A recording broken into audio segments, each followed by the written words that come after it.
to it. It's now time for Soul Stage. My guest is Aalliyah Zama Matintela. She's an actress, a theatre maker, director, and playwright from Johannesburg. She's a graduate from the Market Theatre Laboratory, where she got a chance to learn different techniques and grow her skills in the craft. She directed and performed in various community theatre festivals and won stunning awards for her work. Highlights of her career include performing the Africa Day Spectacle in 2017, directed by Ompile Molusi, as well as being cast in a supporting role in 21 Wonder. In 2018, she was cast in a supporting role in the play Platitudes, directed by Nondumiso Simanga. She co-directed the play Marose, which won Best Student Production and National Arts Festival in 2018.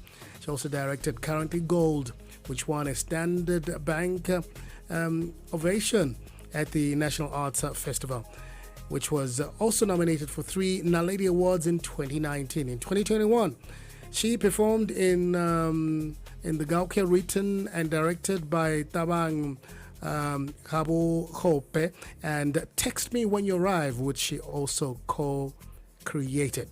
She's my very special guest tonight. Welcome to the show. How are you doing? Hi, I'm good, thanks, and yourself? You're a very busy lady, Aalliyah. Yay.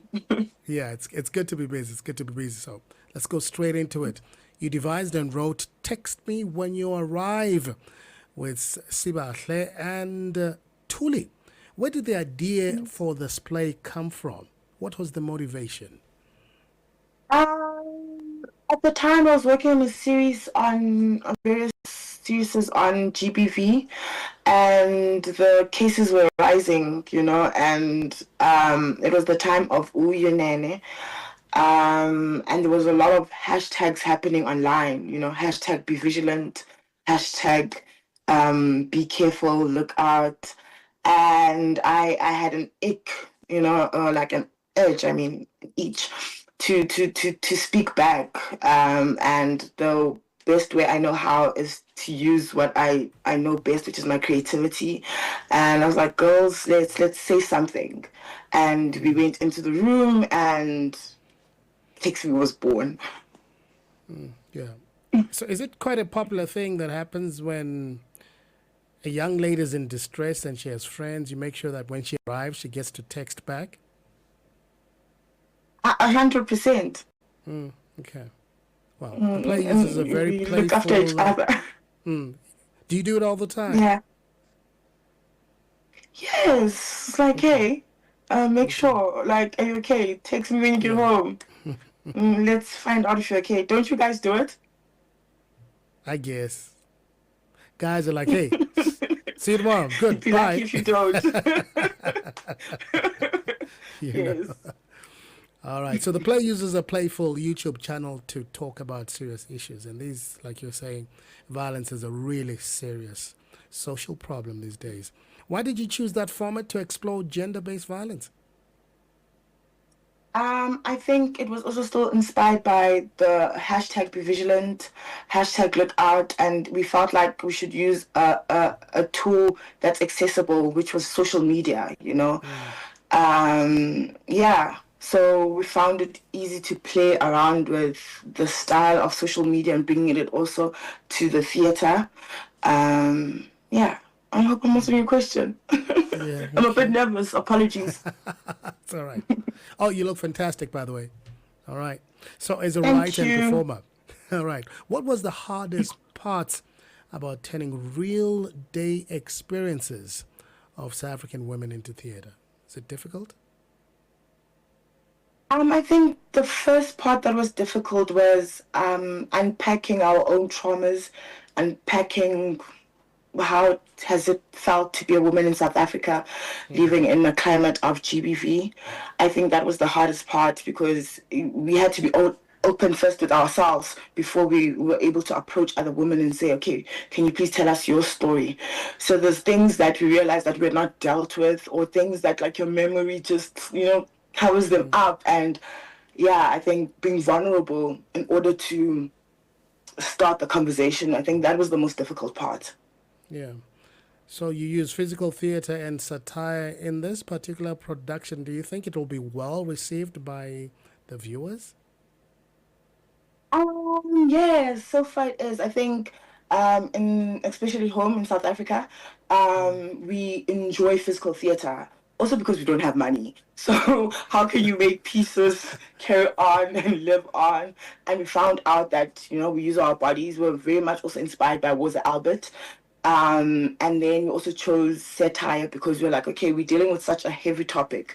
So how could we start conversation from a place of laughing, and hopefully you can pause and you can reflect. Also, that's something we also like doing in South Africa, joking around with our traumas, throwing jabs and jabs, and you're like, okay, let's do that. And we've found out that it is a tool that's great to start conversations. It also makes people feel at ease and not so defensive to start the conversations, and yeah.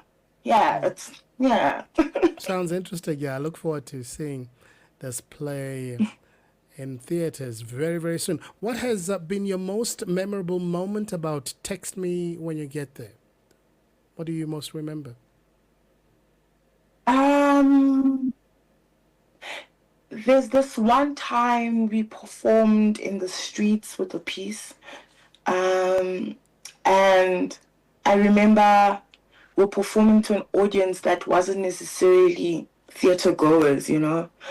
And they weren't getting the tool in that audience of satire. So there's this rule we give out where we like, women should have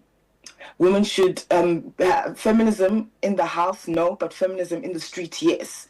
And then many of the audience was like, yes, not in the house. Like in the house, you need to listen to me. So, but outside, you can go crazy, you can go ham, and like, oh, that's not what you're trying to say. We're not promoting that. But that stayed with me because they were so passionate in that stance. Yeah. Yeah. Isn't that ironical, when there's issues, we men will stand up and say, I'm the man, listen to me. Crazy. Yeah. So the show asks if digital spaces can create a tangible change. From your experience touring with this play, what kind of change have you actually seen within the audience once they've experienced the play? I've heard people who reach out in DMs. A few men actually, they would say that I didn't realize that I was being harmful. I didn't realize that I had crossed a line or a line of consent with someone else with. And we had some of them come in and be like, hey, we'd like to start those conversations with you guys. So I think those moments show that there's a little change or there's an effect that the piece is doing out there. So yes. Fantastic. Yeah. You guys are doing exceptionally well. We like the fact that, you're really putting important messages into theater entertainment, hoping that people will change after they've experienced the plays. And we're going to take a quick break. Aalliyah will be right back after this message, and we can continue talking about Text Me When You Get There. Celebrating women on Thursday night. This is Channel Africa. You're checking out African Diaries.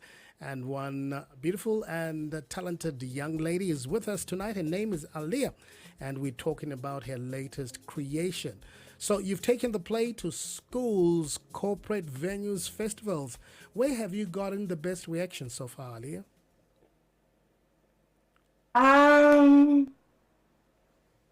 Who? I think festivals, because festivals, it's different people who come watch the shows, and it's been fun to hear that our piece lands even in different countries where they speak different languages. So that it feels like there's a collectiveness of understanding this this this hurtful thing we're in. I don't know if we're making sense. So yes, I think festivals have been fun. At times we got scared because most of the time, I think 80% of the piece is in our vernac. And so you get nervous, like, is it landing? Do people understand? Mm. But to get them, and they're like, oh, I'm hearing, I understand. Oh, I relate. Oh, you relate, you heard it. So, It's good. yes. Right. Have you had some negative response to the plays? Oh, yes, most definitely. Um, we even had one recently when we did a preview. Someone had asked us who came to watch, and they were like giving feedback back. They're like, did you guys do research? Like, what type of men are you talking about? Like, what? And I'm like, this is my experience. This is Yeah. how I saw the world. This is how that person inflicted that pain from me. And I think at the end of it, they were like, oh, I think I came from a place of defense, you Okay. know. And I think I appreciated that they actually acknowledged that, instead of tearing us down for talking about things that bother us. Yeah. Alia, the fact that this play has a lot to do with your personal experience, do you not get hurt time after time whenever, you are watching the production live? Um, it has its moments. Are It you has its fully moments, healed now? and Uh, mm, it has its moments when someone is crying in the audience, like, oh, it yeah. hurts, or it's a thing kicks in. It does. Mm, But I think we are trained as performers to okay. take care of ourselves, to create our own little rituals that take us out from those moments. But yeah, sometimes it does really get heavy. Yeah.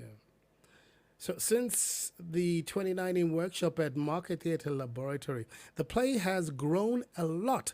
What has changed the most in the play from then and now? A lot. I think we try to keep up to date with the trends that are happening on social media, the language that's happening. Um, because it's a workshop piece, it's always developing. And sometimes you find out that, oh, there's a rule that we have not touched. How do we cover that? And how do we explore the piece? Because we create the piece for like an audience that's older, but also for kids, like for primary school kids. So we wanted to tap into that as well. That let's start the conversation that, let the kids know their bodies. Don't say, oh, this is a sweet, this is thing, because now they tell the stories back at home like, oh, my uncle is touching my sweet, and you think about Umdana is talking about Yeah. is dog sweet, Mm, or mm, but it's their body that's being yeah. violated, and we only find that out later. So as the years went, we tried to adapt. We tried to go deeper into this thing. Yeah. Yeah. So, as part of the direction of the show, Sinenhlanhla directed the show, and Momo and the mentors also worked very closely with this production. What did you learn from this process as an individual? I think it's been a cool journey working with them. I think the element of playing, I think those two creators love playing. They love being ugly and honest. They don't like sugarcoating things. And I think that's one of the two things that I took from them. Okay. And what is it like devising the piece together with Sibahle and Tuli? How did the different voices shape the final work? Um, I want to use the word fun, but like it's hard to use the word fun when we're talking about such Something a heavy serious, yeah. topic, you know.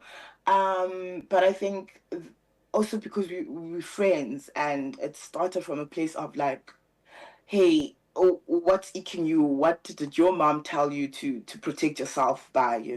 Oh, she said I must wear a long tight. Oh, he said my dad told me that I should not leave at night. So like it's been fun, not fun. Yeah. It's I been hear what you're saying. interesting I to understand. unpack Yeah. Yeah. those things and to know each other in a deeper. Where can people watch the play? When? On